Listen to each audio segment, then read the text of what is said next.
స్తోత్రం. మీకు అందరికి కూడా హృదయపూర్వకంగా క్రిస్మస్ యొక్క శుభములు, శుభాకాంక్షలు. ప్రత్యేకంగా క్రిస్మస్ సీజన్లో ఉన్నాం. ప్రతిరోజు నెలంతా దేవుని సన్నిధిలో గడపడానికి దేవుడు మనకు సహాయం చేశారు. అందులో భాగంగా ఈరోజు సోదరులు యాకబ్ గారు ముందు రీతిగా మనం చేసి రావడానికి దేవుని ప్రతి సమయం మహిమపరచడానికి దేవుడు కృప చూపారు. దాన్ని బట్టి మనసారా దేవుని వందనాలు నేను చెల్లిస్తా ఉన్నాను. విచ్చేసిన మీకు అందరికీ కూడా మరొకసారి ప్రభుపేట క్రిస్మస్ యొక్క అంటే క్రీస్తు యొక్క జన్మదిన శుభాకాంక్షలు, శుభములను పలుకుతున్నాను. క్రిస్మస్ సందర్భంగా ఏర్పాటు చేసినటువంటి ఇక కూడికలు మనందరం ఏ రీతిగా కలుసుకొని కొంచెం సమయం గడపడం సంతోషం. ఎవరి జన్మదినమైనా సంతోషకరం. హ్యాపీ అంటారు కదా, హ్యాపీ బర్త్డే, అలాగే హ్యాపీ క్రిస్మస్. కొన్ని నిమిషాలు దైవజనుడిగా రోజు వింటూనే ఉన్నాం. కొన్ని వేల సంవత్సరాలు వింటున్నారు. క్రీస్తు యొక్క జన్మదినాన్ని సందర్భంగా బైబిల్ అందరికీ తెలుసు. అందులో మరికొన్ని విషయాలు మళ్ళీ ఒకసారి దేవుడు ఈరోజు మళ్ళీ మనతో మాట్లాడబోతున్నారు. శ్రద్ధగా మన మనసు ఇక్కడ పెడదాం. చాలామందిని ఆహ్వానించారు, రాలేదు. కాసేపు వచ్చి జాయిన్ అవుతారు అనుకుంటాం. ఎనీహా వచ్చిన మనం క్రిస్మస్ అంటే అందరికీ తెలుసు, క్రైస్ట్ మాస్, క్రీస్తును ఆరాధించడం. ఒక 2 నిమిషాలు ఉపోద్ఘాతం. ఎందుకు ఆరాధిస్తున్నాం, ఏ ఉద్దేశంతో ఆరాధిస్తున్నాం అనేది మనకు ఒక అవగాహన ఉండాలి. ఊరికే నామకార్థంగా పండగ పూట అందరూ పండగ చేసినట్టు కాదు. శ్రద్ధగా వినాల్సిందిగా కోరుతున్నా. ఈ సంవత్సరం మనకి క్రిస్మస్ సందేశం ఇదేనేమో. చివరి రేపు నుంచి మనం మళ్ళీ ఉపవాస ప్రార్థనలోకి వెళ్తాం. 3 దినాల దాకా చెప్పలేదు, చెప్తున్నాము. మనకు అవగాహన ఎలా కలుగుతుంది అంటే దేవుని వాక్యమే ఆధారం. దేవుని వాక్య ఆధారంగానే మనం క్రీస్తుని ఆరాధిస్తాం. ఇప్పుడు నేను రుజువు చేస్తాను. నేను ఏదైతే మాట్లాడుతున్నానో ఉపోద్ఘాతంలో దాన్ని రుజువు చేస్తాను. మీరు శ్రద్ధగా కొద్దిసేపు వింటే దేవుని వాక్య ఆధారం, పరిశుద్ధాత్మ దేవుడు మనకు బయలుపరిచినటువంటి రీతిలో మన ఇష్టానుసారం కాదు, దేవుని ఆరాధిస్తాం. అది కూడా మనసారా, యథార్థంగా. సాధారణంగా ఎవరినైనా ఆరాధించాలి అంటే, పూజించాలి అంటే, ఆరాధన పూజ అంటే అర్థమవుతుందని, ఆ వ్యక్తికి మానవాతీత లక్షణాలు కలిగి ఉండాలి, లేకపోతే దైవశక్తులు ఉండాలి. లేకపోతే ఎందుకు ఆరాధిస్తారు ఎవరినైనా సరే? నేను సాధారణ అర్థమయ్యే ప్రశ్న చెప్పడం చేస్తున్నా. వాటిని కూడా ఆ శక్తులు కానీ ఆ మహిమలు కానీ మానవ ప్రయోజనాలకై వారు వాడాలి. మానవునికి మేలు జరగాలి. అప్పుడు వారు ఆరాధనీయులు. అప్పుడు వారికి డివోటీస్, భక్తులు ఉంటారు, ఆరాధిస్తారు. సాధారణంగా జరిగేటటువంటి తంతు, వారి కోరికలు నెరవేరినప్పుడు వగైరా వగైరా ఎక్సెట్రా.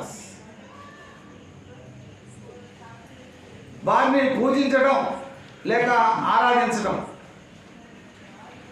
అనగా వారిని దేవుడిగా కొలుస్తున్నారు అని అర్థం వస్తుంది. అంతే కదా, పూజించడం అంటే అర్థం అంతే కదా. అలాగే దేవుని యొక్క భక్తులుగా, శిష్యులుగా మారడం అనేటువంటిది చూస్తున్నాం. అయితే ఇక్కడ ఇప్పుడు మనం వచ్చాం మన దగ్గరికి. మనం చెప్పుకుంటున్నా, మనం ఆరాధిస్తున్నా, మనం పూజిస్తున్నా ప్రభువైన యేసుక్రీస్తు ఈయన పుట్టుక సమయంలోనే, పుట్టగానే, ద మూమెంట్ ఆఫ్ బర్త్, పూజలు అందుకున్న వ్యక్తి, ఆరాధించబడ్డ వ్యక్తి, సాధారణంగా ఇప్పుడు ఆరాధించబడి పూజించబడుతున్న వాళ్ళు చాలా పెద్ద అయిపోయి ఏవో మహిమలు శక్తులు వాళ్ళు ఎక్కడి నుంచో పొంది అవి చేసినప్పుడు కదా వాళ్ళు ఆరాధించబడతారు. హలో, యేసయ్యకు మిగిలిన డిఫరెన్స్ చెప్తున్నాను. ఇలా పుట్టగానే ఆరాధించబడ్డ పూజించబడ్డ వ్యక్తి ఎవరైనా ఉన్నారంటే యేసు. అప్పటికి ఆయన ఇంకా బస్సి బాలుడే కదా. మహత్య కార్యాలు మహిమలు చూపెట్టలేదు, చేయలేదు. ఎవరికి ఏ మేలు చేసినట్టుగా కూడా తెలియదు. తెలియదంటే ఇట్ ఈస్ ఫ్యాక్ట్. కనపరచలేదు ఆయన ఏమీ. పుట్టాడు, అప్పుడే ఆరాధన పూజ అందుకున్నారు, దాని పక్కన పెడితే పుట్టినాడు ఎలా పెరగాలి కదా. పెరిగి పెద్దవాడయ్యారు. యేసయ్య సంగతి మాట్లాడుతున్నాను. ఆ తర్వాత ఆయన ఎవరెవరికి ఏమేమి చేశాడో ఈ ప్రపంచమంతా విదితమే.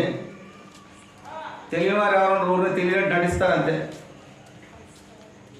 ఆయన పెద్ద ఈ పెరిగిన తర్వాత మానవ జాతికి ఎన్ని మేలులు చేశారో, ఎన్ని అద్భుతాలు చేశారో, ఎన్ని మహత్తులు చేశారో అందరికీ తెలుసు. ముఖ్యంగా ఆయన్ని వెంబడిస్తున్నటువంటి వారికి. అయితే పిల్లరా, అనేకుల చేత అంటే ప్రపంచంలో ఎక్కువ శాతం ప్రజలు మోర్ దాన్ 60% అబౌవ్ 67 వెళ్ళిపోండి తెలియదు కరెక్ట్ లెక్క ఆరాధించబడుతున్నటువంటి ఏకైక వ్యక్తి యేసయ్య. పూజించబడుతున్నారు ఆయన. ఇంత గొప్ప ఘనత ఒక మహనీయుడికే లభిస్తాలి. యేసయ్య కారణ జన్ముడు, చాలామంది తెలుసు. చాలామందికి బాధాకరం ఏంటంటే ఇంకా చాలామందికి ఆ విషయాలు తెలియకుండా పోవడం అనేది కొంత విచారకరం, గ్రహించకుండా ఉండడం అనేది. ఇది ఉపద్ఘాతం. ఎవరైనా ఆరాధించాలంటే మళ్ళీ ఒక్క సెకండే చెప్పాలనుకుంటున్నాం. ఎందుకంటే మర్చిపోవాలి కదా. పూజించాలి అంటే వారి కొన్ని మహత్యాలు మహత్తులు అద్భుత ఆశ్చర్యకార్యాలు ప్రజలకు మేలును జరిగిన తర్వాత వారు పూజనీయులుగా అవుతారు. కానీ జస్ట్ అప్పుడే పుట్టాడు ఆయన, అప్పుడే ఆయనను ఆరాధించాడు. ఒకసారి చూద్దామా. అందరికి తెలిసిన లేఖన బాగాలే, కొత్త ఎక్కడ నేను రాయను కదా. పరిశుద్ధ బైబిల్ ఒక పొల్లు కానీ సున్న కానీ తీయడం కానీ పెడితే శాపగ్రస్తులు పెట్టినా తీసిన. కాబట్టి according to the word of కేవలం దేవుని వాక్యం ద్వారానే మనం ముందుకెళ్ళాలి. లూకాసు వార్త అందరు చదివేది 2వ అధ్యాయం 2 నుంచి 8 నుంచి 14 వరకు చదువుదాం. ఆ దేశంలో కొందరు గొర్రెల కాపరులు పొలములో ఉండి రాత్రి వేళ తమ మందను కాచుకొని చుండగా ప్రభు దూత వారి యొద్దకు వచ్చి నిలిచెను. ప్రభు మహిమ వారి చుట్టూ ప్రకాశించినందున వారు మిక్కిలి భయపడిరి. అయితే ఆ దూత, భయపడకుడి, ఇదిగో ప్రజలందరికీ కలగబోవు మహా సంతోషకరమైన సువర్తమానము నేను మీకు తెలియజేయుచున్నాను. దావీదు పట్టణమందు నేడు రక్షకుడు మీ కొరకు పుట్టి ఉన్నాడు. ఈయన ప్రభు అయిన క్రీస్తు. దానికి ఇదే మీ కానవాళ్ళు. ఒక శిశువు పొత్తి గుడ్డలతో చుట్టబడి ఒక తొట్టిలో పండుకొని ఉండడం మీరు చూచెదరని వారితో చెప్పాను. వెంటనే పరలోక సైన్య సమూహము ఆ దూతతో కూడా నుండి సర్వోన్నతమైన స్థలములలో దేవునికి మహిమయు ఆయనకి ఇష్టమైన మనుషులకు భూమి మీద సమాధానమును కలుగును గాక అని దేవుని స్తోత్రము చేయుచుండెను. ఓకే, ఇప్పుడు కొన్ని 100 సార్లు 1000 సార్లు విన్నాం. ఈ మధ్యకాలంలో 5, 6, ఒక 10 సందేశాలు ఇదే సందేశాలు వింటున్నాం. ఈరోజు డిఫరెంట్, ఎప్పటికప్పుడు కొత్తదే చెప్తారు. ఇప్పుడు ఆయన పుట్టగానే ఆయన ఆరాధనీయుడుగా ఉన్నాడు అని చెప్పటానికి ఈరోజు ప్రభు వారు సహాయం చేశారు. ఇప్పుడు మీరు చదివిన లేఖన భాగంలో అందరికీ తెలుసది. ఆయన భూమి మీద అవతరించినప్పుడు, పుట్టినప్పుడు దేవుడు తన ఒక దూతను పంపి భూమిపైకి పలానా దగ్గర పలానా ఆయన జన్మిస్తున్నారు, ఆయన లోకానికి అందరికీ కూడా సంతోషాన్ని ఇచ్చే దేవుడు అని చెప్పి అక్కడ ఉన్నటువంటి రాత్రిపూట గొర్రెలు కాస్తున్న గొర్రెల కాపర్లకు తెలియజేసిన తర్వాత 13, 14 వచనాలు ఏం చేశారు వాళ్ళు? వెంటనే పరలోక సైన్య సమూహము ఆ దూతతో కూడా నుండి సర్వోన్నతమైన స్థలములలో దేవునికి మహిమయు ఆయనకి ఇష్టమైన మనుషులకు భూమి మీద సమాధానమును కలుగును గాక అని దేవుని స్తోత్రము చేయుచుండెను. అంటే ఏం చేశారు? సబ్జెక్ట్ చెప్పాను, ఏం చేసి ఉంటారు? మొట్టమొదటి ఆరాధన దేవుని దూతతో పరలోక సైన్యం కలిసి లిసనింగ్ అయితే అందరూ వింటున్నారు అనుకుంటున్నాను నేను. మొదటి ఆరాధన ఆయన ఒక దగ్గర పుట్టాడు, ఆ వార్త తెచ్చారు వాళ్ళు. తెచ్చి ఎవరు మాట్లాడుతున్నారు ఇప్పుడు? దేవుడు పంపిన దూత, పరలోక సైన్య సమూహం. అంటే ఏం చెప్తున్నారు మనకి? క్రైస్తవులు ఇక్కడ ఉన్నాం అంటే దేవుని ఎరిగినటువంటి వారు, ఆయన ఆరాధించండి, ఆయన పూజించండి, చేసి చూపిస్తున్నారు. మీకు అర్థమైన అవ్వకపోయినా టైం అవుతుంది కాబట్టి ముందుకెళ్తాం. మొదటి ఆరాధనగా కనబడుతుంది. అది కూడా మనుషులు చేయలేదు, దేవుని దూత అండ్ సమూహం. అంటే వాళ్ళందరూ దూత సమూహమే. వాళ్ళందరూ కలిసి దేవుని ఆరాధన చేసినట్టుగా మీరు చదివారు. దాని మీద ఎక్కువ సమయం మనం ఉండక్కర్లేదు, అందరికి తెలిసిందే కాబట్టి. ఇప్పుడు రెండవది అదే లూకాసు వార్తలో 2వ అధ్యాయంలో 15 నుంచి 20 దాకా చూడండి. ఆ దూతలు తమ యొద్ద నుండి పరలోకమునకు వెళ్ళిన తరువాత ఆ గొర్రెల కాపరులు జరిగిన ఈ కార్యమును ప్రభువు మనకు తెలియజేయించి ఉన్నాడు, మనము బెత్లెహేము వరకు వెళ్ళి చూతము రండని ఒకటితోనొకటి చెప్పుకొని త్వరగా వెళ్ళి మరియను యోసేపును తొట్టిలో పండుకొని ఉన్న శిశువును చూచిరి. వారు చూచి ఈ శిశువును గూర్చి తమతో చెప్పబడిన మాటలు ప్రచురము చేసిరి. గొర్రెల కాపరులు తమతో చెప్పిన సంగతులను గూర్చి విన్న వారందరూ మిక్కిలి ఆశ్చర్యపడిరి. అయితే మరియా ఆ మాటలన్నీ తన హృదయంలో తలపోసుకొనుచు భద్రము చేసుకొనెను. అంతటా ఆ గొర్రెల కాపరులు తమతో చెప్పబడినట్టుగా తాము విన్న వాటిని కన్న వాటన్నిటిని గూర్చి దేవుని మహిమపరచుచు స్తోత్రం చేయించు తిరిగి వెళ్ళిరి. ఇప్పుడు రెండవ ఆరాధన అక్కడే పుట్టాడు ఆయన. మొదటిగా ఇప్పుడు జాగ్రత్తగా వినాల్సిన, చాలా సంవత్సరాలు చేసి వెంబడిస్తూ నడుస్తూ అనుభవిస్తూ ఆయన చేసిన మేలు అనుభవిస్తూ నాకు చేసేది తెలుసు అని చెప్పుకుంటూ క్రైస్తవులు అనబడేటువంటి వారు ఒక సెకండ్ ఇటు మనసు పెట్టాలి. దేవుని దూత వచ్చి ఫలానా దగ్గర ఫలానా వ్యక్తి జన్మించారు, ఆయన పూజనీయుడు, ఆరాధనీయుడు, మీకు సంతోషకరమైనటువంటి వార్త తెచ్చాను, ఆయన ద్వారా మీరు సంతోషిస్తారు. సంతోషకరమైన వార్త తెచ్చారంటే అర్థం అదే కదా. కాబట్టి మీరు ఇలా ఆయన ఆరాధించండి, పూజించండి అని చెప్పగానే అక్కడ ఉన్నటువంటి మనంత హై ఎడ్యుకేటెడ్ పర్సనాలిటీస్ వారు రాత్రిపూట గొర్రెలు కాస్తున్నటువంటి లేక మేపుతున్నటువంటి కాపర్లు వారు విద్యావంతుల వీళ్ళు మనకు చెప్పక్కర్లేదు, మీకు తెలుసది. వాళ్ళు దేవుడు చెప్పగానే నమ్మారు. సంవత్సరాల తరబడి నమ్మామని చెప్పుకుంటూ దేవుని ఆరాధించిన ప్రభుత్వాలు ఈరోజు కూడా ఉన్నారు. వెంటనే వాళ్ళు వెళ్ళి చూశారు. నేను ఇంకా పూర్తిగా చెప్పలేదా, స్టార్ట్ చేశాను ఇప్పుడే. చూసిన తర్వాత వాళ్ళు చెప్పినవన్నీ కూడా అక్కడ కనపడ్డాయి. వెంటనే వారు చివరి వచ్చారు. ఏం చదివారు మీరు? దేవుని ఆరాధించారు. Okay, thank you. అక్కడ దేవుని ఆరాధించారు, దేవుని స్తుతించారు, దేవుని మహిమపరిచారు. అంటే వాళ్ళకి ఎంత గ్రహింపు వచ్చింది? ఎంతగా ఆరాధించడం, స్తుతించడం, పాటలు పాడడం అంటే ఏంటి అసలు? మనకు వచ్చానా? ఘంటసాల సుశీల్లో పాడుతున్నామనా? స్తోత్రాలు చెల్లిస్తున్నాం. దాని అర్థం, దాని భావం ఏంటి? దాని వెనుకున్నటువంటి మీనింగ్ ఏంటి? దేవుని ఆరాధించడం అంటే ఏంటి అర్థం? ఏమని దాన్ని అనుకున్నది ఎవరైనా? ఎనిబడి దేవుని గణపరుస్తున్నాం, దేవునికి గౌరవాన్ని ఇస్తున్నాం. మనకంత కొలెస్ట్రాల్ ఎక్కువ గౌరవాలు ఏమి ఇస్తామండి? మనం తగ్గించుకోవడమే కాదు, మనకి పైన కాదు, అంతరంగంలో దేవుని ఆరాధించేది అంతరంగంలోంచి ఆరాధించాలి. పక్క వాళ్ళు పగులు ఇచ్చా మనం కాదు. అంటే దేవుడు చూసేదా అంతరంగాన్ని. సో పిల్లలు ఆరాధన అంటే మీకు వెంటనే మీకు గుర్తించాలి. పూజ అంటే భక్తి శ్రద్ధలు, భయభక్తులు కదా, మరి ఉన్నాయి లేదా చెక్ చేయాలి. ఆ ఆరాధనను దేవుడు అంగీకరిస్తాడు. అదే ఆరాధన మీకు ఆశీర్వాదములుగా మీ పైన కుమ్మరిస్తాడు. ఈ సత్యం తెలియకపోతే తెలుసుకుంటారు అని చెప్పాను. ఎక్కడైనా సరే పూజ ఆరాధన అనగానే మనం తగ్గించుకొని గౌరవప్రదమైన రీతిలో ప్రభుల వారికి లేక దేవునికి మనం సమర్పించుకోవడమే. అది పాటతానో మరొక దాంతోనే అది మధ్యలో చెప్పాను, మీకు ఇంట్రెస్ట్ కలిగించాను. అర్థం చేసుకోవడానికి ప్రయత్నం చేయండి. ఇప్పుడు గొర్రెలు కాపర్లు కూడా దేవుని ఆరాధించారు. ఇది రెండోది మనకు కనబడుతుంది. ఈ వార్త విని మీరు చదివినట్లే ఉంది, మరి చదవడం మనం ముందుకే వెళ్ళాలి, చాలా విషయాలు వినాలి కాబట్టి. ఈ వార్త విని చాలామంది ఆశ్చర్యపోయారు అని చదివారు. నేను అనుకుంటున్నాను వాళ్ళు కూడా తర్వాత వచ్చి ఆయన చూసి వాళ్ళు కూడా అదే పని చేసి ఉండాలి. ఏ పని? క్రిస్మస్ అంటేనే ఆరాధన. Christ mass in the sense ఆరాధన, క్రీస్తును ఆరాధించడం. ఇది ప్రధానమైనది, ముఖ్యమైనది. దాని గురించి అవగాహన లేనప్పుడు ఏం చేస్తారు మీరు?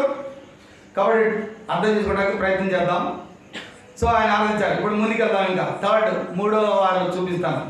మత్తయి సువార్త 2వ అధ్యాయం, మాథ్యూ చాప్టర్ 2 6-11, 6-11 వరకు. అంతటా హేరోదు ఆ జ్ఞానులను రహస్యముగా పిలిపించి ఆ నక్షత్రము కనబడిన కాలము వారి చేత పరిష్కారముగా తెలుసుకొని మీరు వెళ్ళి ఆ శిశువు విషయమై జాగ్రత్తగా విచారించి తెలుసుకొనగానే నేనును వచ్చి ఆయనను పూజించినట్లు నాకు వర్తమానము తెండని చెప్పి వారిని బెత్లెహేమునకు పంపెను. వారు రాజు మాట విని బయలుదేరిపోవచ్చుండగా ఇదిగో తూర్పు దేశమున వారు చూచిన నక్షత్రము ఆ శిశువు ఉండిన చోటు మీదుగా వచ్చి నిలుచు వరకు వారి ముందుగా నడిచెను. వారు ఆ నక్షత్రమును చూచి అత్యానంద భరితులై ఇంటిలోనికి వచ్చి తల్లి అయిన మరియను ఆ శిశువును చూచి సాగిలపడి ఆయనను పూజించి తమ పెట్టెను విప్పి బంగారమును సామ్రాణిని బోలమును కానుకలుగా ఆయనను సమర్పించి. పిల్లలు ఇక్కడ గమనిద్దాం. అంటే కొంచెం వెనక్కి వెళ్ళాలి, మీకు అర్థం అవడానికి. కొత్త వాళ్ళు కూడా ఉంటారమ్మా. ఇప్పుడు జ్ఞానులు కొన్ని షార్ట్ చేద్దాం. వీళ్ళు జ్ఞానులు అంటే మన అర్థమయ్యే భాషలో ఈరోజు వాళ్ళని సైంటిస్టులు. జ్ఞానులు అంటే సైంటిస్టులు అంటారు, మనకు అర్థం అవ్వాలి. ఖగోళ శాస్త్రజ్ఞులు వాళ్ళు కనుగొన్నారట ఒక నక్షత్రాన్ని. ఈ నక్షత్రం కనుగొన్నారు, పుట్టింది కొత్తది, అంటే ఎవరో మహనీయుడు జన్మిస్తున్నారు అని వారికి అవగాహన, వారి జ్ఞానంతో గ్రహించారు. దానికోసం కొన్ని లేఖనాలు, గ్రంథాలను పరిశీలించి పలానా ఏరియాలో జన్మిస్తారని గ్రంథాలు లిఖితమైనట్లుగా ఒక పక్క నుంచి మరొక పక్కకి చాలా సుదూరం వారు ప్రయాణం చేసి ఏ ఏరియాలో అయితే ఆ మహనీయుడు జన్మిస్తారో తెలియదు వారికి ఎవరో, కానీ ఒక మహనీయుడు జన్మిస్తాడు అనే సంగతే తెలుసు. వచ్చారు. వాళ్ళకి ఏం తెలుసు అంటే ఒక రాజు జన్మిస్తాడు అని తెలుసు. అలా రాయబడి ఉంది. రాజులు ఇంట్లోనే పుట్టాలి, ఇంకోటి ఎవరు వాడరు కదా. అందుకే రాజుగారు ఎదుగుకెళ్ళారు. మేము ఇలా చూసాము, గ్రంథాలు పరిశీలించాము, నక్షత్రాలు చూసాము, రాజుగారు ఎవరు పుట్టాడా అని. ఆయనకి ఎవరు పుట్టలేదు, వారసులు యువరాజులు లేరు. మేము ఇలా గమనించాము అనగానే ఆయనకు భయం పట్టుకుంది. అదంతా స్టోరీ. అయితే అప్పుడే వెంటనే ఆ రాజుగారు కూడా అక్కడ ఉన్నటువంటి పండితులను, శాస్త్రులను, పరిశీలకులను పిలిపించి గ్రంథాలని తిరగేస్తే వాళ్ళు కూడా కనుగొని ఫలానా చోట ఒక రాజు జన్మిస్తాడని గ్రంథాలు లిఖితమైంది అని చెప్పడం జరుగుతుంది. అప్పుడు రాజుగారు కన్ఫర్మేషన్ వచ్చింది, వీళ్ళకు వచ్చిన వాళ్ళకు. వెంటనే వీళ్ళు బయలుదేరారు. అంటే ఏరియాకి వెళ్దామని మధ్యలో ఒకటి ఉంది చెప్తా. అప్పుడు రాజుగారు అన్నాడు, మీరు వెళ్ళి పూజించి తదుపరి నాకు వచ్చి చెప్పండి, నేను కూడా ఆరాధిస్తాను. దాన్ని పక్కన పెడదాం. వీళ్ళు ఎవరు తీసుకెళ్తారు? నేను ఆల్రెడీ ఒకరోజు సందేశం ఇచ్చాను. గూగుల్ మ్యాప్ ఏమి లేదు. ఇప్పుడు గూగుల్ మ్యాప్ అంతా కూడా కాలువలు, రోడ్ల మీద తప్పు చూపిస్తున్నాయి రోజు వార్తలు వింటున్నాను. అప్పుడు ఎలాంటి వాట్సాప్ లేవు, గూగుల్ లేవు, ఎస్ఆర్ లేవు, ఏమి లేవు, ఎక్సెట్రా ఎక్సెట్రా సార్. అది ఎలా వెళ్తారు వీళ్ళు? వాళ్ళని నడిపించడానికి దేవుడే తన నాలెడ్జ్ వాడుకున్నాడు, తన జ్ఞానాన్ని వాడాడు, నక్షత్రాన్ని సృష్టించాడు. ఆ నక్షత్రం వీళ్ళని నడిపిస్తుంది. అది అండర్స్టూడ్ అయితే గూగుల్ కాదు, దేవుడు ఒక నక్షత్రాన్ని ఆకాశంలో పుట్టించి ఈ జ్ఞానులకు దారిని చూపిస్తా ఉన్నారు. నక్షత్రం పుట్టిందని మనం అలాంటి కనుక్కోలేడు కదా. కనుక్కునే వాళ్ళే కనుక్కోవాలి, అని అనుకున్నారు. కనుక్కోలేని వాళ్ళకి దేవుడు దూతం పంపించాడు, నీకు నాకును వాళ్ళు దగ్గర పుట్టారని. వీళ్ళు కనుగొనగలరు కాబట్టి నక్షత్రం వాళ్ళు కనుగొన్నారు. వాళ్ళ దగ్గరికి దూత రాలేదు. ఇప్పుడు నక్షత్రం నడిపిస్తూ ఉంది. చదవబడే లేఖన భాగంలో ఎక్కడ దాకా నడిపించింది వాళ్ళని? ఆ 10-11 వచ్చిన చదువు. వారు ఆ నక్షత్రమును చూచి అత్యానంద భరితులై ఇంటిలోనికి వచ్చి తల్లి అయిన మరియను ఆ శిశువును చూచి సాగిలపడి ఆయనను పూజించి తమ పెట్టెను విప్పి బంగారమును సామ్రాణిని బోలమును కానుకలుగా ఆయనకు సమర్పించిరి. వింటున్నారు అనుకుంటున్నాను. వచ్చిన వాళ్ళు జ్ఞానులు. So highly qualified persons and జ్ఞానవంతులు. వాళ్ళ స్థాయికి తగ్గట్టుగా పూజ చేశారు. వాళ్ళ స్థాయికి తగ్గట్టుగానే అక్కడ కొన్ని వస్తువులు, బంగారం వగేరా వగేరా విలువైనటువంటివి. అంటే ఎవరికైనా పూజనీయులు, ఆరాధనీయులు అంటే ఇలా చెప్పాను నేను, గౌరవం, ఘనత పొందినటువంటి వారికి మనం ఇస్తున్నాం. అంటే మనకున్న దాంట్లో which is the best in our life we have. అంటే మనం ఎంత ఎక్కువగా మనం కనపరచగలమో అది అక్కడ కనిపిస్తూ ఉంది. వచ్చిన వారు జ్ఞానులు కాబట్టి వారి స్థాయికి తగ్గట్టుగానే ఆయన్ను పూజించి ఆరాధించారు, కానుకలు సమర్పించారు, సాగిలపడ్డారు అని చదివారు. ఎవరు అంటే వాళ్ళు జ్ఞానులు. ఇప్పుడు వినండి, ఇది మూడో వర్గం వారు. మొదటిగా దేవుని దూత అండ్ సమూహం, రెండోదిగా గొర్రెల కాపర్లు, ఇప్పుడు మూడోది జ్ఞానులు.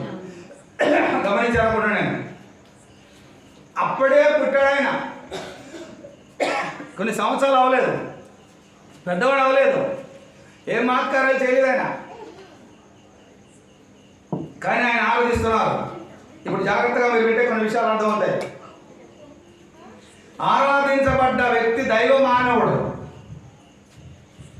దైవత్వాన్ని కలిగి ఉన్నటువంటి పరిపూర్ణ మానవుడు అని నేను చెప్పగలను. ఎందుకంటే జ్ఞానులు వచ్చి వాళ్ళు వ్యక్తపరిచిన విధానంలో, అందరం చదువుకున్న వాళ్ళే కదా, ఆ మాత్రం అర్థం కాదు ఏంటి. సో ఆయన ఎవరో చెప్పారు, తెలియని వారికి దూత చెప్పారు, వారు నమ్మారు. ఈరోజు ఎవరు నమ్ముతారో లేదా తెలియదు. అంటే అన్ని రకాలుగా కూడా ఆలోచిద్దాం. దేవుడు ఆ రోజు నిర్ణయాలు తీసుకున్నాడు. ఇవన్నీ మీరు జ్ఞానంతో ఆలోచిస్తే తప్పకుండా దేవుడు తెలుస్తాడు. ఏమి తెలియని వారిగా ఉన్నా దేవుడు మీకు బయలుపరుస్తాడు. మధ్య రకస్తులకు చెప్పలేదు. నిద్రపోతున్నాడు లేపవచ్చు, మెలుగున్నతో మాట్లాడితే లేపవచ్చు, నటిస్తున్నాడు లేపలేము మనం. ఈరోజు ప్రపంచం చాలా మంది ఉంది. ఇప్పుడు ఇక్కడ మొదటిగా దైవ మానవుడు, దైవత్వాన్ని కలిగి ఉన్న పరిపూర్ణ మానవుడు అని నేను చెప్తాను. ఎందుకు? నేను మనం ఒక మాట చెప్పాను, దాంపత్య సాఫల్య ఫలం కాదు యేసయ్య, పరిశుద్ధాత్మ సాఫల్య ఫలం. ఆయన ఒక కన్యక మరియ గారి యొక్క గర్భాన్ని దేవుడు వాడుకున్నాడు, అంతే ఆ పని. ఆమె పవిత్రురాలు, ఇస్ ఎ వర్జిన్. సో ఇకపోతే అక్కడ దాన్ని ఆపుతున్నాను. అతి సామాన్యులు ఆయన్ను ఆరాధించారు. ఈ లోకంలో ఘనులు అనబడే జ్ఞానులను ఆరాధించారు. ఆయన కారణ జన్ముడు అని గ్రహించారు. దేవుడు ఎలాగో ఆయన దూతలతో ఆరాధించబడుతున్నాడు, అది పక్క దాని గురించి మాట్లాడలేదు. సామాన్యులు ఆరాధించారు. ఈ లోకంలో గనులు అనబడే వారు కూడా వారును ఆరాధించారు. వారు కూడా అర్థమైంది. ఇక మనం చూస్తున్నాం, అనన్య సామాన్యులు అనొచ్చు వారిని, దేవుని దూతలు, మానవాతీతులు. వారు మనకు తెలుసు, చాలామందికి తెలుసు. ఒక దూత వచ్చి ఒక రోజులో, ఒక నైట్లో 1,85,000 మందిని సంహరించేశారు, లిటరల్గా భూమి మీద. అంటే వాళ్ళు ఎలాంటి వాళ్ళు మనకు అర్థమవుతుంది. మానవాతీతులు, మానవాతీత శక్తులు కలిగిన వారు, వాళ్ళని అనన్య సామాన్యులు అని ఒక పదంతో పిలవచ్చున్నాం. వారు కూడా దేవుని యేసును ఆరాధించారు. రైట్. దీన్ని బట్టి మనకు అర్థం అవ్వాలి ఆయన ఎలాంటి వారు, ఎంతటి వారు అని. అప్పుడు ఇంకే కార్యం చేయలేదు ఆయన, అప్పుడే సూచనగానే దేవుడు చూపెట్టాడు. ఎవరైనా సరే ఆయన్ని ఆరాధించాల్సిందే మనసారా. అలా ఆరాధిస్తే జ్ఞానుల ద్వారా నాకు ఏం కనపడిందంటే, జన్మ ధన్యం అయిపోయిందిరా బాబు అనుకున్నారు వాళ్ళు. సాగిలు పడి నమస్కారం చేసి పూజలు చేసి ఆ కానుకలు అప్పించి తిరిగి మళ్ళీ వాళ్ళ ఇంటికి వెళ్ళిపోయారు. మా జన్మం ధన్యం అయిపోయింది. ఇలాంటివి చూపిస్తే బైబిల్ నిండా కనపడతాయి. మన దగ్గరికి వచ్చేద్దాం. ఈ స్టోరీ చెప్పడానికి రాను కదా, మీకు అర్థం అవడానికి కొన్ని ఉదాహరణలుగా చూపెట్టాను. ఎందుకంటే నా జన్మ ధన్యం అయిపోయింది అని సుమియోను అన్నాడు. ఇంకా చాలామంది బైబిల్లో కనిపిస్తారు. బాలుడిని ఎత్తుకునే ఆయన పెద్ద అయిన తర్వాత కొన్ని విషయాలు అక్కడ కూడా మనం మాట్లాడుకుంటే ఈ రోజుకి అయిపోతుంది. పెద్దవాడయ్యాడు, అనేకమైనటువంటి మేలులు ప్రపంచానికి, మానవాళికి ఎన్ని అని చెప్పలేను నేను. లిస్ట్ చెప్తే తెల్లారుతుంది. కుంటి, గుడ్డి, మోగ, చెవుటు, పక్షవాయువు, దెయ్యం బట్టి పీడిస్తున్నటువంటి వారు, etcetera etcetera etcetera etcetera etcetera అంటే మొదలగినటువంటి ఈ ప్రపంచంలో ఎన్ని మానవుడికి బాధలు ఉంటాయో, ఎన్ని కష్టాలు అనుభవిస్తాడో, ఎన్ని వ్యాధులు అనుభవిస్తారో, వాటన్నిటి నుంచి కూడా దేవుడు ఆయన స్వయంగా లిటరల్గా విడిపించి బాగు చేశారు. వీటన్నిటి గురించి ఒక్క మాటలో చెప్తారు, చదివిస్తారు. అపోస్తల కార్యాలు యాక్ట్స్ చాప్టర్ 10 38వ వచనం. అదేనగా దేవుడు నజరేయుడైన యేసును పరిశుద్ధాత్మతోనూ శక్తితోనూ అభిషేకించనన్నదే. దేవుడు ఆయనకు తోడై ఉండెను గనుక ఆయన మేలు చేయుచు అపవాది చేత పీడింపబడిన వారందరినీ స్వస్థపరచుచు సంచరించుచుండెను. Last line. ఆయన స్వస్థపరచుచు సంచరించుచుండెను. దాని ముందు మాట, అపవాది చేత పీడింపబడిన వారందరినీ స్వస్థపరచుచు సంచరించుచుండెను. మేలు చేయించడం లేదా? చదువు. దేవుడు ఆయనకు తోడై ఉండెను గనుక ఆయన మేలు చేయించు అపవాది చేత. ఈ మాట అర్థం అవడానికి కోసం నేను మళ్ళీ వెనక్కి తీసుకొచ్చాను తప్ప వేరే కాదు. ఆయన అనేకమైనటువంటి రీతులుగా, ఇక్కడ రాయబడి మాత్రమే కాదండి, మానవాళికి మేలు చేయించు. అందుకే ప్రభువు నమ్ముకున్నాను నేను. దేవుడి కంటే గొప్పగా ఏ మనిషి మేలు చేస్తాడు? అంత స్వార్థమే కదా. దేవుడి కంటే బాగా ఎవరండి మేలు చేస్తారు? రిటర్న్ ఆశించకుండా ఈరోజు ఎవరేం మేలు చేస్తారు? అసలు మీకు అందరికీ అర్థమవుతుంది. ఏమి ఆశించకుండా మేలు చేసేవారు దేవుడు. ఏ యోగ్యత అర్హత లేనిటువంటి వారికి చేసేవాడు, మేలు చేసేవాడు దేవుడు. ఏ అర్హత ఉందని ఈరోజు ఈ స్థాయిలో కూర్చున్నారు? మిమ్మల్ని పరీక్షించండి, మీకు అర్థమేంటో. సో దేవుడు మేలు చేశాడు, నో డౌట్ అబౌట్ ఇట్. కావాలంటే రుజువు కూడా చేయగలం, కానీ బికాస్ ఆఫ్ టైం. రాయబడిన మాట ప్రకారంగా మేలు చేయుచు సంచరించుచుండెను అంటే ఆయన భూమి మీద నడిచిన రోజులు కనపడిన వాళ్ళకల్లా మేలు చేయడమే పని. ఆయన డిక్షనరీలో కీడు అని మాట్లేదు. మేలు చేయుచు సంచరించుచుండెను, స్వస్థపరచు సంచరించుచుండెను, విడుదలనిచ్చుచు సంచరించుచుండెను, ఎక్సెట్రా. ఇంకా అనేకమైన కార్యాలు ప్రభువు చేశారు. ఒకసారి ఇంకొక మాట మాత్రమే చదివించి చెప్తాను. మత్తయి సువార్త మాథ్యూ చాప్టర్ 4 4వ అధ్యాయం 23-25, జస్ట్ 2 వచనాలు కదా. మత్తయి సువార్త 4వ అధ్యాయం 23-25. యేసు వారిని సమాజ మందిరములలో బోధించుచు దేవుని రాజ్యమును గూర్చిన సువార్తను ప్రకటించుచు ప్రజలలోని ప్రతి వ్యాధిని, రోగమును స్వస్థపరచుచు గలిలయ అందంతటా సంచరించెను. ఆయన కీర్తి సిరియా దేశమంతటా వ్యాపించెను. నానా విధములైన రోగముల చేతను, వేదనల చేతను పీడింపబడిన వ్యాధిగ్రస్తులందరినీ, దయ్యము పట్టిన వారిని, చాంద్ర రోగులను, పక్షవాయువు గలవారిని వారు ఆయన యొద్దకు తీసుకొని రాగా ఆయన వారిని స్వస్థపరిచెను. గలిలయ, దేకపోలి, యెరూషలేము, యూదయను ప్రదేశముల నుండి, యోర్దానునకు అవతల నుండి బహుజన సమూహములు ఆయనను వెంబడించెను. మీకు అర్థమైంది, ఎక్స్ప్లెయిన్ చేయవసరం లేదు. ఆయన అనేకమైన కార్యాలు చేస్తూ వచ్చారు, చేస్తూనే ఉన్నారు. స్త్రీలు ఇప్పుడు కూడా ఆయన నమ్మినటువంటి వారు, చేయగలనటువంటి ఎవరైతే ఆరాధిస్తున్నారో, పూజిస్తున్నారో వారందరి జీవితాలు కూడా చదివి సరిగా వింటున్నారని నేను అనుకుంటాను.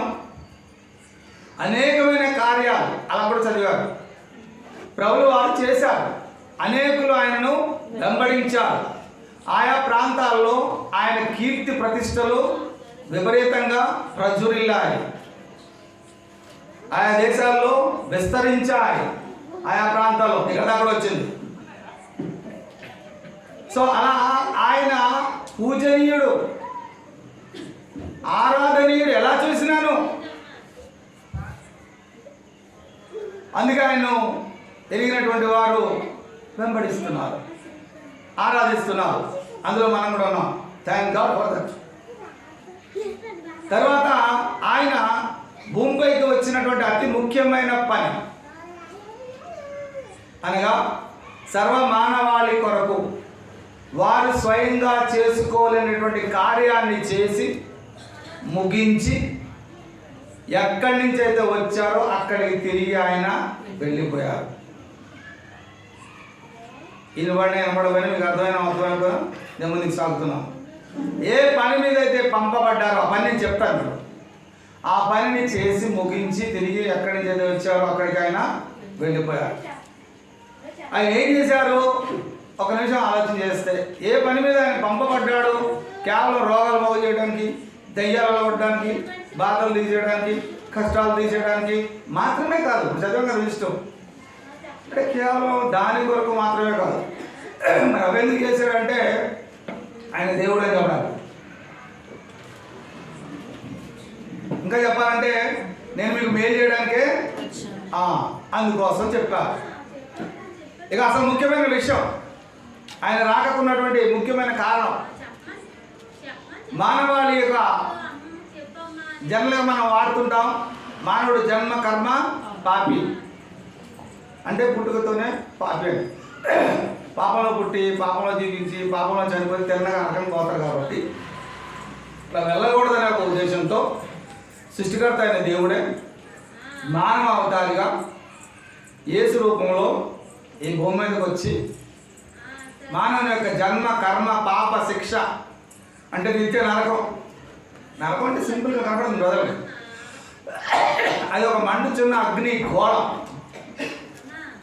మండుచున్న అగ్ని గంధకాలతో మండుచున్నటువంటి గుండం. గోళం కాదు, గుండం. మీకు నరకం శాంపిల్ కాపీ కావాలి అంటే శాంపిల్ తీసుకుంటారు కదా. ఎలాగో నేను చూడటానికి మచ్చు స్టీల్ ప్లాంట్కి వెళ్తే 3 బ్లాస్ట్ ఫర్నెస్లు ఉంటాయి. అది ఇప్పుడు ఎందుకు రన్ అవుతుందో నాకు తెలియదు. ప్లాంట్స్ దగ్గర రన్ అవుతుంది అంటున్నారు. కృష్ణా గోదావరి అండ్ దగ్గర అందులో ఐరన్ నీళ్ళ కారుతూ ఉంటుంది, కరిగిపోయి. దానికంటే ఇంకా ఎక్కువ టెంపరేచర్ ఉంటుంది నరకంలో. అందులో పడేస్తే నువ్వు కరిగిపోవు, ఏమవుతావు? కాలుతూ ఉంటావు కానీ చచ్చిపోవు. చూడండి ఎంత బాగుంటుందో. అది నాకు లేదు నీకన్నా తెలిసి నేను చూస్తాను నమ్ముతానంటే చూస్తే మరి వెనక రావు కదా. సరే అయితే కొంతమంది వాడుతుంటారు, అబ్బాబా ఈ నరక బాధ చచ్చిపోతున్నాండి, ఈ నరకం నుంచి ఎవరు వినిపిస్తారండి? నువ్వు ఎలా అంటున్నావు మాట? భూమి మీద ఉండగా నరకం అనిపిస్తున్నావు. ఏది చిన్న బాధకే, చిన్న కష్టానికే. మరి దీనికన్నా ఎక్కువ ఉండదు. మీకు తెలిసినా మీకు తెలియకపోయినా ఇది నిజం. ఆమె జలక్షలో కూడా మళ్ళీ ఒకసారి కనిపించింది. అది నరకం తాలూకు శాంపిల్స్ చదువుకున్న వాళ్ళు పేపర్ చూసే వాళ్ళకి తెలుస్తుంది. సో ఇప్పుడు అక్కడికి వెళ్ళలేదు నేను, ఇక్కడ రండి. అసలు విషయంకి వస్తా. యేసుప్రభుల వారి భూమి మీదకి వచ్చి నిన్నాక చెప్పుకున్నటువంటి మహత్తర కార్యాలు చేయడానికి మాత్రమే కాదు, పూజలు అందుకోవడానికి మాత్రమే కాదు, ఆరాధన అందుకోవడానికి మాత్రమే కాదు. ఆయనకు ఒక పని అప్పగించాడు దేవుడు. ఏంటంటే మానవ యొక్క జన్మ కర్మ పాప శిక్ష అయినటువంటి నిత్య నరక మండుచున్న అగ్నిగుండం బారిన పడకుండా కాపాడడానికి యేసుప్రభుల వారు భూమి మీదకి వచ్చాడు. ఎలాగ వాడతారు? ఎందుకు వెళ్తున్నారు అక్కడికి ముందు తెలియాలి మనకి. ఇప్పుడు దాకా చెప్పుకున్నారు కదా, జన్మ కర్మ పాపాలు బట్టి నాకు అనుకోతారు మనిషి. ఇవి ఎవరు దిగలరు? ఒక మనిషి పోలికి ఒక మనిషి ఎవరన్నా మనిషి యొక్క పాపాలు తీసేస్తారంటే ఆ మనిషి పాపే కదా. ఊబిలో ఉన్నవాడు ఇంకో ఊబిలో ఉన్నవాడు రక్షించలేడు కదా. బయట ఎవరు ఉన్నవాడు ఊబిలోది లాగాలి.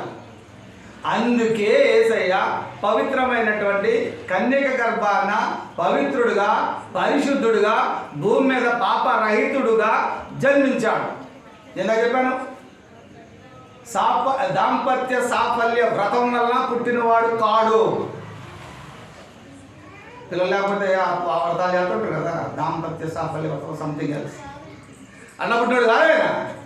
పరిశుద్ధాత్మ సాఫల్యం వలన జన్మించిన వ్యక్తి దేవుడే కన్యక గర్భాన పుట్టడం జరిగింది. దాని అర్థం మీకు తెలిసి టైం వేస్ట్ చేసుకోవాలి నేను. కాబట్టి అంటే నేను పాపరహితుడు అని చెప్పడానికి ఇది వాడుతున్నాను.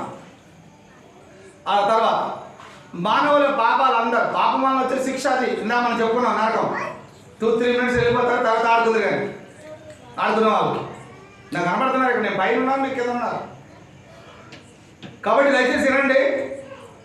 ఆ వేదనకరమైన స్థలంలోకి నిన్ను పంపకుండా, నువ్వు వెళ్ళకుండా నీ నిమిత్తం అనే నా నిమిత్తం వేదన బాధ అనుభవించడానికి అక్కడి నుంచి ఇక్కడికి ఆయన పంపబడ్డాడు.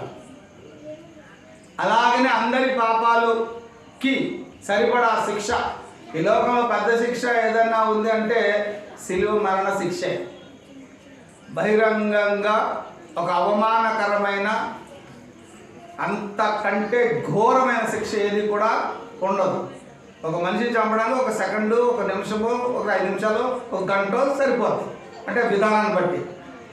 ఇప్పుడు సిలువలో చంపే వ్యక్తి 3 గంటల నుంచి 6 గంటలు ఏలాడతాడు సిలువలో. దాని తాలూకు యాతన ఎలా ఉంటుందో చూడండి. ప్రతి అవయవాన్ని పొడి చేస్తారు. ఇప్పుడు ఆయన కూడా చేతులకు మేకులు, కాళ్ళకు మేకులు, దొక్కల బయట కొట్టు, పైన వచ్చేసి ముళ్ళ కిరీటం. అంటే అవయవాలన్నీ కూడా పొడవడిచారు.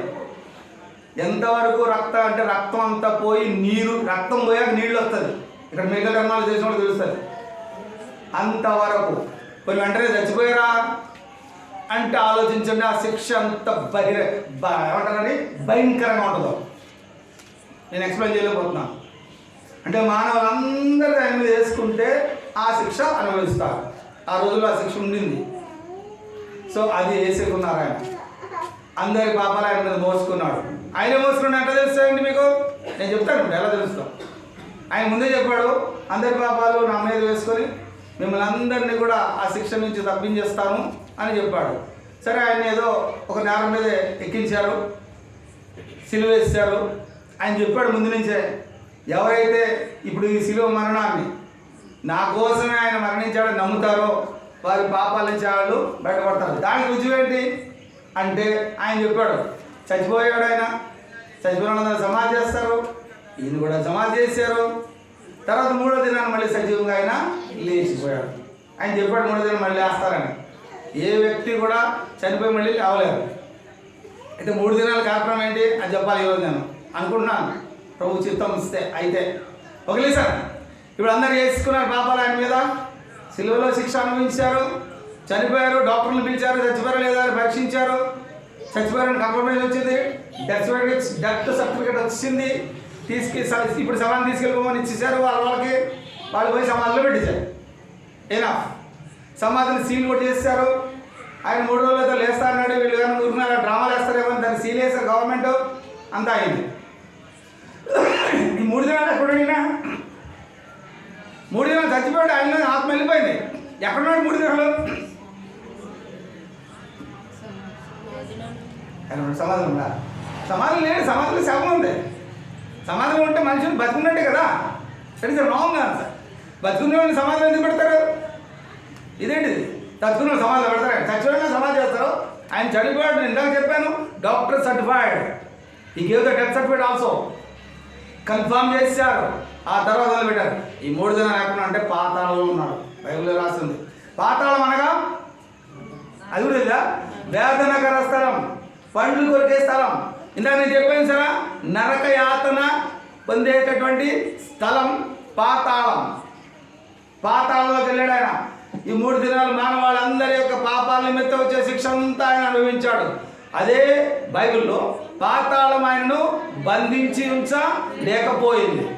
అందుకని ఆయన 3వ రోజున ఈరోజు అగైన్ 3rd డే. దీనిని బట్టి ఏం చెప్పగలుగుతున్నామంటే కొంచెమైన జ్ఞానంలో అర్థమవుతుంది. ఆయన చెప్పింది నిజం. మన పాపాలు ఆయన తీసుకున్నాడు, మనం పాపరైతులుగా చేశారు అనేది కన్ఫర్మ్ అయ్యింది. మీకు 5 లేదు నాకు తెలియలేదు. చాలా సంవత్సరాలు ప్రభుత్వం నమ్మారు. ఇప్పుడు సందేశంలోకి వస్తున్నాను. ఇప్పుడు ఆ సందేశం కాదు కదా, మన జన్మదిన సందేశం ఆడుకోవాలి. మధ్యలో మీకు అర్థమవడానికి చెప్పాను. ఇప్పుడు ఉందా ఆయన పంపిన ఉద్దేశం అది. అంటే ఈ లోకంలోనికి రావడంలో ఒక ముఖ్యమైన ఉద్దేశం తెలియకపోతే ఒక నామకార్థంగా ప్రతి సంవత్సరం పండుగ చేసుకుంటారు, తినేస్తారు, వెళ్ళిపోతారు, తెల్లవారు మర్చిపోతారు మీరు. ఆయన వచ్చిన ఉద్దేశం ప్రజలకు అర్థం కాక ఇంకా పూర్తి స్థాయిలో సరైన రీతిలో దేవుణ్ణి ఆరాధించలేకపోతున్నారు. స్టిల్ ఇప్పటికి కూడాను. అప్పుడే ఆయన చెప్పాడు, సామాన్యులు ఆరాధించారు, జ్ఞానులు ఆరాధించారు, అనన్య సామాన్యులు ఆయనను ఆరాధించారు. అన్ని కోవల వారు. నేను అందరూ ఎక్స్ప్లెయిన్ చేశాను, చూపెట్టాను. ఆయన ఉద్దేశం కేవలం ఆరాధించబడడానికి, పూజించబడడానికి మాత్రమే కాదు, మనమందరినీ కూడా నరకం నుంచి తప్పించి పరలోకానికి తీసుకువెళ్ళడానికి ఆయన వచ్చారు. అందరి శిక్షణ ఆయన అనుభవించారు. ఇకపోతే లాస్ట్కి వచ్చాను నేను. 3వ దినాన్ని తిరిగి లేచిన తర్వాత సజీవుడిగా ఆయన అనేకులకు ఒక 50 దినాలు మళ్ళీ ఆయన సజీవంగా లేచిన తర్వాత కనపడ్డాడు. ఆయన నేను సజీవంగా లేచానని. ఇందులో మనలాంటి వాళ్ళు మేము నమ్ము దయ్యం అనుకున్నారు. ఆయన చచ్చిపోయిన తర్వాత కనపడదు ఏమనుకుంటారా? నీకు బాగా ఎక్స్పీరియన్స్ ఉందా? ఓకే. అందుకు భయపడ్డారు. అందులో ఒకడు అన్నాడు, లేదు నువ్వు కావు, మేము టచ్ చేస్తే నేను నిన్ను నమ్ముతాను అన్నారు. ఆయనకు ఆల్రెడీ గాయాలు ఉన్నాయి. నా గాయాల్లో చేయబెట్టంటే పెట్టాడు తోమ గారు, మన బ్రదరే. ఆయన వచ్చాడు ఇక్కడికి, అందుకే మనకు డౌట్ ఎక్కువ ఇండియాకి. సో ఆయన టచ్ అయిన తర్వాత నమ్మి కాళ్ళ మీద పడ్డాడు. ప్రభువా తప్పు అయిపోయిందయ్యా, నువ్వేనయ్యా అని ఆయన ఒప్పుకున్నాడు. వెంటనే ఆరాధించాడు. కంక్లూజన్కి వస్తున్నాడు ఆయన. ఆయనకు అప్పటి నుంచి ఈ రోజు దాకా అనేకులు ఆయన పూజనీయుడు, ఆరాధనీయుడు అని. క్రిస్మస్ అంటే ఆరాధన, క్రైస్ట్ మాస్ అంటే కేవలం పండగ పూట మాత్రమే కాదు. లాస్ట్ కంక్లూజన్ మాట చెప్తున్నాను. లైఫ్ అంతా ఆయన ప్రతిరోజు మనం కాపాడాలి కదా, ప్రతిరోజు మనకు సంతోషాన్ని ఇవ్వాలి కదా, ప్రతిరోజు మనకు విడుదల కావాలి కదా, బాగుండాలి కదా. ఏ సంవత్సరం ఒకరోజు బాగుంటే చాలా. పండగ పూట మాత్రమే పల్లి నుంచి తర్వాత దేవుడితుంటారా? కాబట్టి ఆయన చెప్పిన మాట లాస్ట్ మాట ఒక్కడే చదివిస్తాను, దాంతో ఆపేస్తాను. మత్తయి సువార్త 28వ అధ్యాయం, మాథ్యూ చాప్టర్ 28, 16వ వచనం నుంచి 20వ వచనం వరకు, 16 to 20. 11 మంది శిష్యులు యేసు తమకు నిర్ణయించిన గలిలయలోని కొండకు వెళ్ళిరి. వారు ఆయనను చూచి ఆయనకు మ్రొక్కిరి గాని కొందరు సందేహించిరి. అయితే యేసు వారి యుద్ధకు వచ్చి, పరలోకమందును భూమి మీదను నాకు సర్వాధికారము ఇయ్యబడి ఉన్నది. కాబట్టి మీరు వెళ్ళి సమస్త జనులను శిష్యులుగా చేయుడి. తండ్రి యొక్కయు కుమారుని యొక్కయు పరిశుద్ధాత్మ యొక్కయు నామములోని వారికి బాప్తిస్మం ఇచ్చుచు, నేను మీకు ఏ ఏ సంగతులను ఆజ్ఞాపించుదునో వాటన్నిటినీ గైకొనవలెనని వారికి బోధించుడి. ఇదిగో నేను యుగ సమాప్తి వరకు సదాకాలము మీతో కూడా ఉన్నానని వారితో చెప్పాను. సో ఈ మాట కోసమే నేను చదివించాను. కనబడ్డారని చెప్పాను కదా 50 రోజులు. దాని తర్వాత ఆయన వెళ్ళిపోతున్నాడు. ఎక్కడి నుంచి చదువు వచ్చారో తిరిగి మళ్ళీ అక్కడికి వెళ్ళిపోతున్నారు. లాస్ట్ డే అది. ఆ రోజు ఆయన వెంబడించిన వాళ్ళని అక్కడ రమ్మన్నారు, పలానా ప్లేస్కి. అందరూ వచ్చారు అక్కడికి. వచ్చిన వాళ్ళు కొందరు, అందులో మనం ఉన్నాం, సందేహించిన వాళ్ళు. అందుకే ఇంకా పూర్తి స్థాయిలో రాలేకపోయాం. అయితే సందేహించకుండా ఆయన నమ్మినటువంటి వాళ్ళు ఉన్నారు. వార్త చెప్తున్న మాట ఎవరైనా వినేవారు ఉంటే, is the last word today's message. నేను సదాకాలము ఆ వచనం మాత్రమే చదవాలి. నేను యుగ సమాప్తి వరకు సదాకాలము మీతో కూడా ఉన్నానని వారితో చెప్పాను. మళ్ళీ చదువు. నేను యుగ సమాప్తి వరకు సదాకాలము మీతో కూడా ఉన్నానని వారితో చెప్పాను. అందులో గ్రామరాన్ని యాడ్ చేశారా? ఉన్నాను, ఉంటాను కాదు. ఆయన పేరులో అదొక భాగం. నేను ఉన్నవాడును, అనువాడును, ఉండుననువాడును. This the God's name. అందరికీ అంత లోతుగా అర్థమవుతుంది. ఇప్పుడు టైం లేదు. ఏమంటున్నారు ఆయన? నేను మీతో పాటు యుగ సమాప్తి వరకు ఉంటాను రా బాబు అని భరోసా కాదు, ఆల్రెడీ ఉన్నాను. We are exist. భూమి పుట్టక ముందే ఉన్నాడు ఆయన. నువ్వు నేను పుట్టక ముందే ఉన్నాడు ఆయన. నువ్వు ఆయన తెలుసుకోక ముందే ఉన్నాడు ఆయన. ఇప్పుడు కూడా ఉన్నాడు ఆయన. ఆ రోజే చెప్పేశాడు అది. ఇప్పుడు కూడా చాలా మందికి అర్థం కాలేదు. ఆయన ఉన్నాను అన్నాడు, ఉంటాను అన్న. వెళ్ళిపోతున్నాడు ఆయన ఒక పక్క నుంచి. పరమునకు వెళ్ళిపోతున్నప్పుడు నేను యుగ సమాప్తి వరకు సదాకాలం మీతోటే ఉంటాను అనాలి. ఎవరైనా నేను ఉన్నాను అన్నాడు అంటే ఎప్పుడూ ఉన్నాడు ఆయన. భూమి మీద రాకముందు ఉన్నాడు, సిలువ వేయబడకముందు ఉన్నాడు, సమాధి చేయబడకముందు ఉన్నాడు, చేసిన తర్వాత ఉన్నాడు, లేచిన తర్వాత ఉన్నాడు, ఇప్పుడు కూడా ఉన్నాడు. ఈ భూమి అంత కాలం ఉంటాడు, నువ్వు ఉన్నంత కాలం కూడా ఆయన ఉంటాడు. ఎవరితో ఉంటాడు? ఎవరైతే నమ్మారో, ఆయన సిలువ మరణాన్ని అంగీకరించారో ఆయన వారితో ఆయన. దేవుడు మనతో ఏం కావాలండి? దేవుడు మన పక్షంగా ఉన్నప్పుడు డాష్ని ఫిల్ చేయొచ్చు, ఫిల్ చేయొద్దు. సో మనకి ఏ లోటు ఉండదు. దేవుడే మన పక్షంగా ఉండి ఇంకేంటి ఆలోచించేయండి మీరు. కాబట్టి ఒక్క నిమిషం ఆపేస్తున్నాను. నేను సదాకాలం కూడా మీతో నేను ఉన్నాను అన్నారు. ఉంటాను కాదు, ఇది మిస్టేక్ చేస్తారు వారితో. అలాగే మనతో కూడా ఆయన చెప్పారు. ఇప్పుడు మనతో ఉన్నారు ఆయన. ఎక్కడైతే ఇద్దరు లేక ముగ్గురు నా నామపేట ఏకీపించి కూడి ఉందరో వారి మధ్యలో నేను ఉంటాను అన్నారు. ఉన్నారు ఆయన. Still is there. ఇందులో ఇంతమంది నా ముగ్గురు ఏకీపించరా? ఖచ్చితంగా ఉంటారు. కాబట్టి అప్పుడు ఉన్న దేవుడు ఇప్పుడు కూడా ఉన్నాడు. ఆయనే, యేసే. సో ఆయన ఉన్నాడు. ఎవరైతే నమ్ముతున్నారో, ఎవరైతే ఆయన వెంబడిస్తున్నారో, ఆయన నీకు చదివిన దాంట్లో ఉంది, నేను ఏ సంగతులు అయితే మీకు ఉపదేశించానో వాటిని మీరు గైకొనాలి. అంటే వినేసి వెళ్ళిపోవాలి కాదు. సో అలాంటి వారితో నేను ఉన్నాను. కొన్ని మీకు అర్థమవడానికి ఉంటాను. అర్థమవడానికి చెప్పాను అంతే. సో గొప్ప గొప్ప కార్యాలు అంతకుముందు చేశారు కదా ఆయన. ఇప్పుడు నీతో ఉంటే ఇంక కొద్దిగా ఉంటుంది. ఆలోచించేయండి ఒకసారి. నీకు ఏ అవసరం ఉందో ఆయనకు ముందే తెలుసు కదా. కాబట్టి యథార్థమైన రీతిలో లాస్ట్ వర్డ్ మనం ఆయనను ఆరాధించవలసిన వారమై ఉన్నాం. అవసరం ఈరోజు అందరు చాలా మంది, నన్ను క్షమించండి, అవసరం కోసం దేవుని దగ్గరికి వస్తున్నారు. అది కరెక్ట్ కాదు. నువ్వు రాకపోయినా దేవుడు నీకు సహాయం చేస్తాడు. ఆయన దేవుడు, ఆయన మనిషా. నువ్వు ఆరాధించకపోతే ఏం కావాలి, నువ్వు పూజించకపోతే ఏం కావాలి? కోటాను కోట్ల దేవుని యొక్క దూతలు ఇందాక చదివారు, సర్వ సమూహమే, సైన్య సమూహమే ఆయనను ఆరాధిస్తుంది. నువ్వు బోడి ఆరాధించకపోతే ఆయన బెగట్టుకుంటాడా? Please try to understand. నన్ను మన్నించాడు. కాబట్టి మనం చేసేది ఒకటే పిల్లరా, నీతో ఉన్నాడు ఆయన, నువ్వు నమ్ము. ఆయన ఆరాధికుడు, పూజనీయుడు. అందుకే మేము ఆరాధిస్తున్నాం. మా దగ్గరికి వచ్చాను, అందుకే మేము ఆయన పూజిస్తున్నాం. అందుకే ఆయనకి ఇష్టం లేదు. ఇందాక మేము చదివిస్తాం, లాస్ట్ మాట అయిపోయింది.